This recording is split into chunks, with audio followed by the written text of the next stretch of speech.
Hello, I'm Prodikan Andrei Psarev. I teach the summer class on the turning points in the history of Russian Church abroad. It's an online class offered through the Pastoral School of Chicago and Mid-America Diocese. And we have online discussions. And this week's question, based on our readings, was how did the Russian Church abroad regenerate following the World War II? Of course, like only as a historian can speak about historical, factual foundation, I'm going to give factual outline. So, and I believe the church is theanthropic organism, so it's both divine and human. So, but this is beyond my comprehension. So, with answering this, most of the Russian church abroad before the World War II, during the World War II, was on the territories controlled by Nazis and their allies. So, of course, the map of the world drastically changed. A number of bishops found themselves in China, Rocker bishops.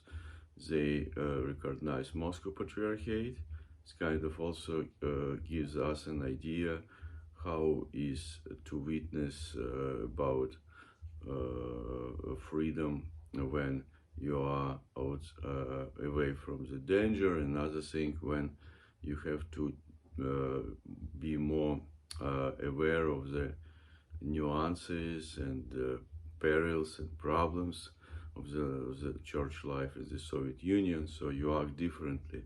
I'm not just saying that those bishops, they act purely out of scare. It was more complex. So also there was one bishop in Europe who joined Moscow Patriarchate. And then in 1945, all Russian Church abroad in Europe consisted of two hierarchs. Then they were reinforced by all those bishops who left Ukraine and Belarus.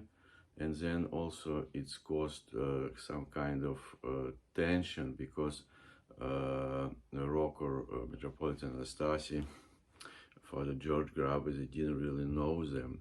Father George Grabe was Metropolitan Anastasi's secretary. He was the chancellor of the synodal office. So a number of consecrations took place of the Russian emigre youth who were much more known to the Rocker leadership. So then resettling in Australia, people from China, they go to Australia, people from Europe who are not allowed to the US, they go to South America, and also the Russian Church abroad continue intuitionally to look who is now going to be the major opponent of the Soviet Union. It was the Nazis Germany, now there is the US. So the headquarters is moved to Synod.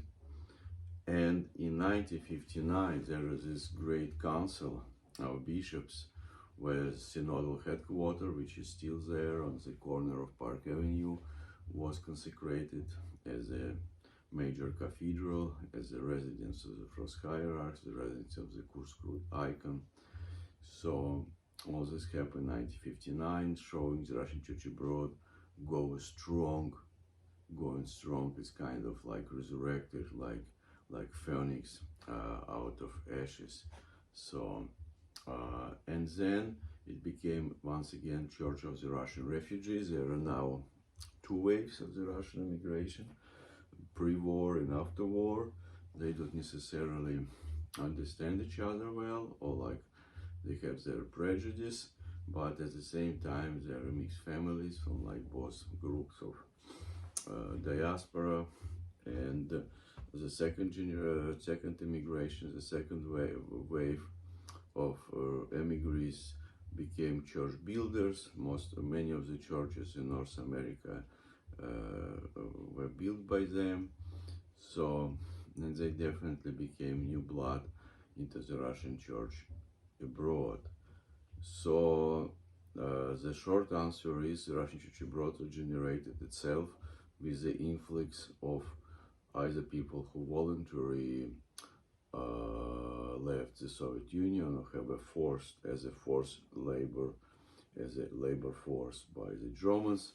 So, and then also repopulation, that people moved from Poland, right? Many people who were outside of the Russian Church abroad from Poland, including clergy, now they became Russian Church abroad, and so on. So this shift of population contributed towards this growth, right? The Russian Church abroad was going strong.